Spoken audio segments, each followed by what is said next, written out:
ஒரு புத்தக கடைக்கு போகிறோம். அங்கே புத்தகம் சற்று அழுக்காக இருக்கிறது.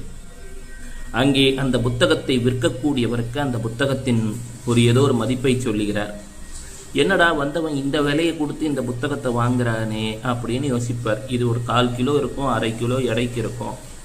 இதைக்கு இவ்வளவு 1000 ரூபாய் செலவு செய்து இந்த புத்தகத்தை வாங்குகிறாரே, இந்த புத்தகத்தை வாங்குவதற்காக இவ்வளவு தொலைவிலிருந்து வந்திருக்கிறாரே என்றெல்லாம் யோசிப்பார். அப்போது புத்தகத்தை விற்கக்கூடிய கடைக்காரருக்கு புத்தகத்தின் மதிப்புன்னு அவர் நினைக்கிறது அந்த காகிதங்களுடைய எடையாக கூட இருக்கலாம். எனினும் நீங்கள் ஒரு நல்ல விலை கொடுத்து அந்த புத்தகத்தை வாங்குகிறீர்கள், அதை முறையாக படிக்கிறீர்கள், தேர்விலே வெற்றி பெறுகிறீர்கள், வாழ்க்கையிலே ஒரு பெரும் நிலையை அடைந்து விடுகிறீர்கள். அதுபோல தான் ஆலயங்கள் சில ஆலயங்களில் அங்கே இருப்பவர்களுக்கு அதனுடைய மதிப்பு தெரியாமல் இருக்கலாம். அங்கே சில சமயம் நமக்கே கூட மனம் நெருடலாக இருக்கலாம். என்னையா இவங்களுக்கு இதோட ஒரு மதிப்பு, ஒரு அருமை புரியவில்லையே என்று நாம் நினைக்கலாம்.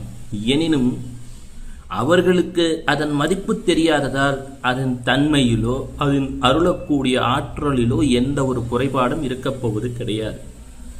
எனவே ஆலயங்களுக்கு செல்லும் பொழுது நீங்கள் அதன் மதிப்பை உணர்ந்து விட்டால் உங்கள் மதிப்பை வாழ்க்கையிலே அவை ஏற்றி